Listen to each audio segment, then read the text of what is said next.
सुप्रभात बच्चों। मैं पीएस राजपूत, वरिष्ठ व्याख्याता, वाणिज्य संकाय। आज आपको कक्षा 11 और इसका सब्जेक्ट है अकाउंटेंसी। इसको बही खाता एवं लेखाकार या लेखा शास्त्र के नाम से भी जानते हैं। उसकी इकाई 3 के अंतर्गत आपको विक्रय बही, जिसको सेल्स बुक के नाम से जानते हैं, इसके विषय में बताऊंगा बच्चों आपको कि विक्रय बही क्या होती है, इसको कैसे बनाया जाता है। थोड़ा सा मैं पीछे ले चलता हूँ आपको। पिछले आपको बही के जानकारी दी गई थी, उससे पहले आपको रोकड़ बही के विषय में जानकारी दी थी। इन सब का अर्थ ये है कि आप दोहरा लेखा प्रणाली के अंतर्गत प्रारंभिक लेखे के चरण का अध्ययन कर रहे हैं। दोहरा लेखा प्रणाली में लेखांकन का जो प्रारंभिक चरण होता है उसके विषय में हम चर्चा कर रहे हैं, बात कर रहे हैं, सीख रहे हैं। मैं पहले मैंने आपको जनरल बनाई, फिर कार्य की अधिकता को देख के, काम की अधिकता को देख करके जनरल का हम विभाजन कर लेते हैं, उसको वर्गों में बांट देते हैं, जिसे हम सहायक बहियों के नाम से जानते हैं। सहायक बहियों के अंतर्गत आपने रोकड़ बही देखी। रोकड़ बही में एक साधारण रोकड़ बही देखी, एक 2 खाने वाली रोकड़ बही देखी, और फिर आपने क्रय बही देखी। क्रय बही बच्चों उधार खरीदे गए माल का लेखा करने के लिए तैयार की जाती है।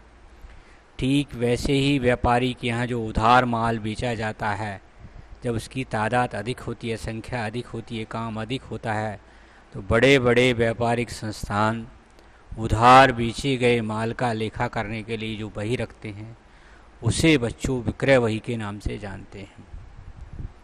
यहाँ ये बात ध्यान रखना है, इसमें सिर्फ उधार बेचे गए माल का लेखा होता है, और कोई वस्तु यदि उसने उधार बेची है या नगद बेची है तो उसका लेखा इसमें नहीं हो।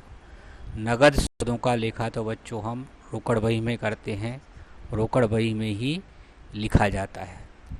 तो स्पष्ट हो रहा है कि बड़े बड़े व्यावसायिक संस्थान, बड़े लेन देन अधिक एक द्वारा लेखांकन करना कठिन होता है, समय पर जानकारी करना कठिन होता है। समय और श्रम की करने के लिए धन को कर देता है, उधार बेचे जो बही और बही का यही है अंतर में खरीदे गए उसमें लेनदार होते हैं। क्रय खाते में क्रय हम करते हैं, हमें कुल गए माल की जानकारी मिलती है, और विक्रय से हमें उधार बेचे गए माल की जानकारी मिलती है। तो एक तरह से ये दोनों में अंतर भी यहाँ हो जाता है कि दोनों बहियों में क्या अंतर होता है। के प्रश्न आपके थ्योरी वाले भाग में मैंने आपको बताए हैं। थ्योरी वाले भाग में लिखे हैं कि क्रय बही और विक्रय बही में क्या अंतर होता है। अब मैं आपकी किताब का एक सवाल लेकर के आपको की जाती है वो आपको बता देना चाहता हूँ। ये आपकी किताब का सवाल क्रमांक 28 है, जो पेज नंबर 235 पर है। 235 आप देखेंगे, खोल कर देखेंगे तो वहाँ आपको कमल कुमार की विक्रय बही तैयार करने को कहा गया है। तो देखिए, पहले मैं आपको प्रश्न भी मैंने यहाँ टाइप किया है। यदि किताब नहीं भी है आपके पास उपलब्ध तो आप बिना किताब के भी यहाँ देख सकते हैं। श्री कमल कुमार की विक्रय बही लिखना है, और 2016 महीना अगस्त है। चेतन को बिक्री किया, चावल बेचे 5 थैले, दर 120 रुपये प्रति थैले। बच्चों ये मैं पहले भी क्लियर कर चुका हूँ, आपको पहले भी बता चुका हूँ कि आपको प्रश्न में ये देखना है कि जो वस्तु बेची है वास्तव में वो माल है कि नहीं। नंबर 1 तो ये देखना है आपको। क्रय बही है तो वो भी माल होना चाहिए। दूसरी चीज़ है कि वस्तु किस मात्रा में दी है, किस इकाई में दी है, और उसका जो मूल्य दिया है वो किस इकाई में दिया हुआ है। समान इकाई में ही बच्चों आप गुणा करेंगे। 5 थैले है और 120 रुपये प्रति थैला, मतलब 600 रुपये हो जाते हैं। 120 का हम गुणा 5 में करेंगे तो 600 रुपये आपके आते हैं। तो 600 रुपये का चावल बेचा है। यहाँ किलो, कुंटल, ग्राम या नग में ही दिया है। यहाँ पर यहाँ जो मात्रा दी है नग, थैला पर थैला दिया है। किलो, कुंटल या ग्राम, किलोग्राम में नहीं दिया है। कहीं मात्रा दर्जन में होती है, कहीं नग में होती है, कहीं किलो में, कहीं कुंटल, कहीं बॉक्स में होती है। इस हिसाब से आपको ये ध्यान रखना है कि प्रश्न में क्या दिया है, उस हिसाब से आपको हल करना है। हाँ, यहाँ व्यापारिक बट्टे का उल्लेख नहीं है इस प्रश्न में, जबकि क्रयवही वाले में व्यापारिक बट्टे का उल्लेख था। तो वहाँ अपन ने व्यापारिक बट्टे को घटाकर लिखा था, क्योंकि व्यापारिक बट्टे का पुस्तकों में लिखा नहीं होता है। अगला सौदा है, शरद को बेचा है, गेहूँ बेची है 40 थैले, दर 200 रुपये की है। तो ये बच्चों आपके 4 दूनी 8000 हो गए। 40 गुणित 200 करेंगे तो 8000 रुपये। यहाँ भी व्यापारिक बटना नहीं है। और अमर को घी बेचा है 10 टीन, दर 300 रुपये प्रति टीन के हिसाब से। तो ये 3000 रुपये हो गए। तो यहाँ नग के हिसाब से रेट दिए हैं, किलोग्राम के हिसाब से नहीं दिए हैं। तो सिंपल ही गुणा आप कर देंगे। और अब आगे सवाल में आप देखते हैं 3 ही सौदे हैं, तीनों ही उधार हैं। हाँ, यदि यहाँ कहीं व्यक्ति का नाम दिया है तो ही सौदा उधार मानते हैं, और यदि व्यक्ति के नाम के साथ साथ नगद शब्द लिख दिया है तो फिर उसका लेखा हमें इस बही में नहीं करना है, फिर वो रोकड़ बही में जाएगा है। ऐसे ही कोई संपत्ति बेची होती है तो यदि उसका लेखा, यदि यहाँ विक्रय का जिक्र होता है तो उसका लेखा भी फिर हम यहाँ पर नहीं करते। ये आपको ध्यान में रखना है। सिर्फ और सिर्फ उधार बेचे गए माल का लेखा ही आपको इस बही में करना होता है। ये बात आपको देखें। 3 ही सौदे हैं। छोटा सा ही प्रश्न आता है बच्चों। हाँ, एक बात ध्यान रखना, एक व्यक्ति से हम कई चीज़ें, एक व्यक्ति को कई चीज़ें बेच सकते हैं। तो सबका गुणा हम अलग अलग कर लेते हैं और सब गुणनफल के योग को उस व्यक्ति के नाम के सामने लिख देते हैं। एक व्यक्ति को हम कई वस्तुएं बेच सकते हैं, सबका कैलकुलेशन, गणना हम अलग अलग करके उसको कुल कितने का बेचा वो उसके सामने हमें लिखना होता है। तो कुछ प्रश्न ऐसे हैं जिसमें आपकी एक व्यक्ति को 2 चीज़ें बेची गई हैं, 3 चीज़ें बेची गई हैं, तो तीनों का गणना कार्य करके हम इकट्ठा उस व्यक्ति के सामने लिख देते हैं। जहाँ चूँकि एक ही वस्तुएं हैं इसलिए कोई ज़्यादा बात वो ऐसी नहीं है। प्रारूप देखिए बच्चों, वैसा का वैसा है जैसे क्रयवही का था। ऊपर जिस व्यक्ति की हम विक्रयवही बना रहे हैं उसका नाम लिख करके विक्रयवही, इसको सेल्स बुक के नाम से भी जानते हैं। पहला कॉलम दिनांक का होता है, फिर विवरण का, फिर बीजक संख्या होती है बच्चों। जब हम माल बेचते हैं तो बिल का बीजक बनाते हैं, माल का बीजक बनाते हैं। हमने जो माल बेचा है उसका बीजक क्या है, उसकी संख्या इसमें डाली जाती है और ये बीजक की सहायता से ही लिखी जाती है हमेशा।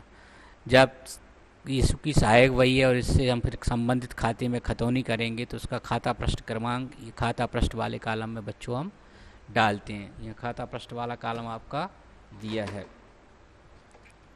खाता पृष्ठ वाले कॉलम में ये खाता पृष्ठ, खाता संख्या आई, यहाँ बीजक संख्या लिखी जाएगी इस वाले कॉलम में कि चेतन को किस बीजक नंबर से हमने माल बेचा, शरद को किस नंबर से बेचा, या शरद का नंबर आएगा या अमर का आएगा। तो ये व्यवहारिक जो वास्तव में हम कहीं लेखांकन का काम करेंगे वहाँ डाला जाता है।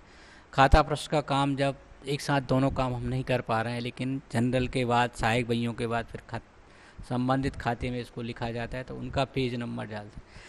अर्थात चेतन का खाता बही के किस पेज नंबर पर वो पेज नंबर यहाँ डालेगा, शरद का खाता किस नंबर, ये पेज नंबर यहाँ डालेगा, अमर का खाता किस पेज नंबर पर वो अमर का डालेगा। तो पहले बच्चों दोहरा लेखा प्रणाली में प्रारंभिक लेखा होता है, फिर वर्गीकरण, जिसको हम एक खाता बही नाम की पुस्तक में लिखते हैं। उसमें हम सौदों को उनकी प्रकृति और स्वभाव के अनुसार अलग अलग कर देते हैं, वो पेज नंबर डाले जाते हैं। यहाँ बच्चों मैंने रकम के दोनों ही कॉलम बनाए हैं। ये जो पहला कॉलम होता है जोड़ने घटाने के काम में आता है। जोड़ने घटाने से मतलब हो गया, यदि मान लो हमने चेतन से तीनों ही चीज़ें खरीदी होती तो चेतन के नीचे तीनों का डिटेल होता, तीनों का जो डिटेल जो आता कितना आता, 6000, 8000, 3000। तो चेतन के हिस्से में सीधे 11600 हो जाते। फिर अमर से मान लीजिए और 3 चीज़ें खरीदी होती तो तीनों का अलग अलग डिटेल लिख करके तीनों का जोड़ लगा करके बाहर। ऐसे यही शरद से भी हमने मान लो जो कई वस्तुएं खरीदी होती तो शरद के नीचे भी उन सारी वस्तुओं का डिटेल लिख करके हम उनका जोड़ लगा देते हैं, व्यापारिक बट्टे को घटा देते हैं। तो अब इस तरह से ये बात स्पष्ट हो गई कि ये जो वाला कॉलम है जोड़ने घटाने के काम आता है। जोड़ने का मतलब ये हो गया कि कई वस्तुएं उससे खरीदी हैं तो पहले सब हम उनको जोड़ेंगे, और यदि व्यापारिक बट्टा है तो उसको व्यापारिक बट्टे को यहाँ पर हम घटा करके शुद्ध रकम यहाँ लिखते हैं। तो दो कॉलम इसलिए बनाते हैं। तो पहला वाला जो कॉलम है रकम का वो जोड़ने घटाने के काम आता है, और दूसरा वाला कॉलम जो है वास्तव में उस व्यक्ति के नाम हमने कितना माल बेचा या ख़रीदा है तो क्रय किया वो स्पष्ट होता है, और इसी कॉलम का जोड़ लगाया जाता है। तो चेतन को 12 पंचे 60 600 रुपये हो गए बच्चों। शरद को 40 गुणित 200 करेंगे तो 8000 रुपये हो गए। ये डिटेल वस्तुओं का प्रश्न में देख के लिखना है। ये विस्तार विधि है, विस्तार विधि से तैयार की गई है विक्रय वही। संक्षिप्त विधि भी होती है इसकी, संक्षिप्त विधि में आप नीचे बताऊंगा मैं। संक्षिप्त विधि में वस्तु का ये विवरण नहीं लिखते, सीधा नाम लिख करके और उस संबंधित व्यक्ति के सामने हम राशि लिख देते हैं। ये अमर का खाता हो गया, अमर को क्या बेचा है लिख करके ये राशि आ गई, और इस कॉलम का फिर जोड़ लगा देते। इस तरह से बच्चों ये क्रय वही तैयार हो जाती है आपकी। परीक्षा में ऐसा कुछ निर्देश नहीं होता है कि आपको कौन सी विधि से हल करना है, आप कोई सी भी विधि से सवाल हल कर सकते हैं, बट आपको दोनों विधियों से सवाल हल करना आना चाहिए, दोनों के विषय में आपको जानकारी होना चाहिए। व्यवहारिक रूप में आप कहीं काम करें तो आपको ये काम करना आना चाहिए। ये एक तरह से बीजक की कॉपी होती है, बीजक की पूरी कॉपी इसमें उतार दी जाती है। तो ये विक्रय वही तैयार हो गई इसमें। बस इसमें सिर्फ ध्यान रखना है सिर्फ उधार बेचे गए माल का। यदि प्रश्न में कोई नकदी सौदा दिया है तो उसको नहीं लिखना है इसमें। कोई दूसरी वस्तु बेची है जो माल के स्वभाव की नहीं है, यथार्थ संपत्ति है, तो उसका लेखा भी इसमें नहीं करना। अब इसको देखो मैंने संक्षिप्त विधि में भी हल किया है। ये देखो सीधा नाम लिख करके सीधी राशि लिख दी और रकम का एक कॉलम हटा दिया गया। एक कॉलम की आवश्यकता होती है, अर्थात जोड़ने घटाने का काम हम बाहर ही रफ रूप में करेंगे। कोई भी चीज़ जोड़ना घटाना है तो अलग करेंगे। यहाँ तो सीधा व्यक्ति का नाम लिख करके हम उतनी राशि उसके सामने लिख देते हैं और ये इसका जोड़ा जाता है। बाकी कॉलम जो के तो रहेंगे, बाकी कॉलम में आपको कुछ नहीं करना, उसमें ऐसे के ऐसे आ जाएंगे। तो ये संक्षिप्त विधि होगी दोनों तरीके से बच्चों में। अब बात ये होती है कि चारों वही बच्चों एक जैसी लिखी जाती है, क्रय वही, विक्रय वही, क्रय वापसी वही, विक्रय वापसी। बस इसमें क्या लिखा जाता है ये समझ लें आप अच्छी तरह से कि क्रय वही में उधार खरीदे गए माल का लेखा, विक्रय वही में उधार बेचे गए माल का लेखा। एक और होती है क्रय वापसी वही। क्रय वापसी वही यदि हमने कोई माल खरीदा है और किन्हीं कारण से उस माल को हम वापस कर देते हैं या उसके मूल्य में हम कमी लेते हैं तो उसका लेखा करने के लिए क्रय वापसी वही होती है। तो क्रय वापसी वही में जो बीजक वाला जो कॉलम है बच्चों, ये वाला कॉलम डेबिट नोट के नाम से होता है। बस इतना आसान अंतर होता है। लिखने का तरीका बिल्कुल हूबहू, कोई अंतर नहीं है, नाम ऐसे ही आएंगे। यहाँ जो बीजक संख्या जो लिखी है वहाँ क्या लिखा आएगा, डेबिट नोट नंबर या नाम की चिट्ठी के नाम से लिखा जाता है। और विक्रय वापसी वही है तो ये वाला कॉलम क्रेडिट नोट नंबर के नाम से होता है, जिसे जमा की चिट्ठी बोलते हैं। तो इस तरह से बच्चों ये दो बहियाँ, एक बही सीख कर हम चार बहियाँ बनाना तैयार कर सकते हैं। क्रय वही, विक्रय वही, क्रय वापसी वही, विक्रय वापसी वही का ये अभ्यास। तो आप अभ्यास के लिए आप अपनी किताब में से कोई एक क्रय वापसी वही, विक्रय वापसी वही का सवाल हल कर। बाकी क्रियाएं जो की तो होती हैं जोड़ने घटाने की, उसमें कोई अंतर नहीं होता। जहाँ जोड़ने घटाने का आवश्यकता होती है वहीं जोड़ते घटाते हैं, नहीं है तो कुछ नहीं करते हैं, उसमें सीधा नाम लिख करके राज। बट आपको ये ज़रूर ध्यान रखना है कि वस्तु जो दी है वो नग में है, बॉक्स में है, कुंटल में है, किलो में है, कैसी है, और रेट हमें कैसे इसके निकालना है, ये सावधानी आपको चारों बहियों में ज़रूर ध्यान रखना है। व्यापारिक बट्टा यदि उपलब्ध है तो उसका लेखा कैसे करेंगे, ये ज़रूर आपको ध्यान में रखना होगा। ज़्यादा बड़े प्रश्न परीक्षा में नहीं पूछे जाते हैं, 4-5 ज़्यादा 5 एंट्रियाँ पूछी जाती हैं। तो अभ्यास के बतौर आप 4-5 एंट्रियों वाले सवालों का आप रफ कॉपी में अभ्यास कर लें तो आप क्रय वही और विक्रय वही लिखना सीख जाएंगे। परीक्षा की दृष्टि से बच्चों क्रय वही और विक्रय वही में से एक सवाल ज़रूर पूछा जाता है, अत्यंत भाग होता है, और एक रोकड़ा वही का भी पूछा जाता है। तो आप इसका अभ्यास करें। बहुत सारी बात आपकी स्पष्ट हो गई होंगी जिनका संबंध थ्योरी से भी है, सवाल से भी है। और आज इसमें देखें कि इसमें कौन सी चीज़ें नहीं लिखी जाती। ये प्रश्न मैंने थ्योरी में भी बताया और यहाँ फिर से रिपीट लिख दिया है ताकि आपको फिर से याद रहे। नगद विक्रय किए गए माल का लेखा नहीं करना है इसमें बच्चों। ये प्रश्न भी बनता है, विक्रय बही में किन सौदों का लेखा नहीं करते। जैसे पीछे मैंने क्रय बही में बताया था कि क्रय बही में किन सौदों का लेखा नहीं करते, ऐसे ही विक्रय बही में बच्चों किन सौदों का लेखा नहीं किया जाता। तो नगद विक्रय का नहीं किया जाता, नगद या उधार बेची गई संपत्तियों का लेखा भी नहीं करते हैं, और वापसी या पसंद की शर्त पर हमने कोई माल बेचा है तो उसका लेखा भी इसमें नहीं करते, क्योंकि वो वास्तव में विक्रय नहीं है। जब तक बिल का माल का बीजक नहीं बन जाता तब तक उसको विक्रय नहीं मानते हैं। चालान या प्रेषण पर हमने माल भेजा है या एजेंसी पर माल भेजा है बच्चों, तो उसका लेखा भी नहीं करते हैं, क्योंकि चालान और प्रेषण पर भेजे गए माल का स्वामित्व हमारा ही होता है, विक्रेता ही का होता है। सिर्फ एजेंट को हमने बेचने के लिए दिया है, इसलिए उसका लेखा भी विक्रय बही में नहीं करते। आदेश का लेखा तो बच्चों कहीं भी नहीं होता, चाहे क्रय बही हो, चाहे विक्रय बही हो, चाहे जनरल हो, क्योंकि आदेश वास्तव में कोई सौदा नहीं होता है। ये सिर्फ हमने मौखिक तौर पर संबंधित व्यक्ति को माल खरीदने या बेचने का केवल आदेश दिया है। जब आदेश पूरा हो जाता है तो वास्तव में बिल हो जाता है, उसका बीजक बन जाता है, तो अपने आप संबंधित बही में उसका लेखा हो जाता है। अब इस तरह से बच्चों आपकी ये विक्रय बही तैयार हो गई। इसी तरह से आप विक्रय वापसी बही तैयार कर लेंगे। और अंतर की बात भी इसमें हो गई, क्रय बही और विक्रय बही में क्या अंतर होता है। ये बच्चों जो नाम लिखे हैं ये देनदार हैं, क्रय बही में जो नाम लिखे हैं वो लेनदार होते हैं। विक्रय बही से खतौनी हम विक्रय खाते में करते हैं इस राशि से, और देनदारों के खाते में। विक्रय बही से हमें कुल विक्रय उधार विक्रय की जानकारी मिलती है, क्रय बही से हमें उधार खरीदे गए माल की जानकारी मिलती है।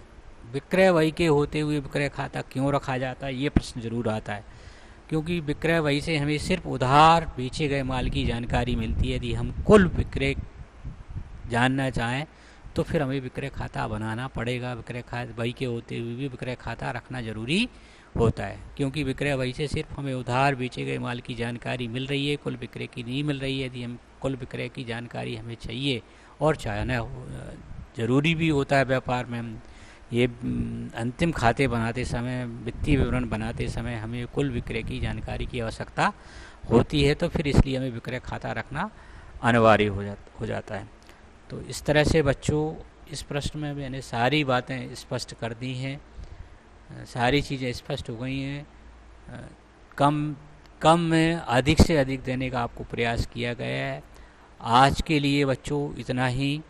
अगला वीडियो देखने के लिए आप इंतज़ार करें और नवांकुर चैनल सब्सक्राइब करें। आपने डिजिलेसन डाउनलोड नहीं किया है तो कर लें, और जितने सारे वीडियो दिए जा रहे हैं उनको बड़े ध्यान से देखें, सुनें, और उसके आधार पर आप नोट्स तैयार कर लें। आज के लिए बच्चों इतना ही। Thank you.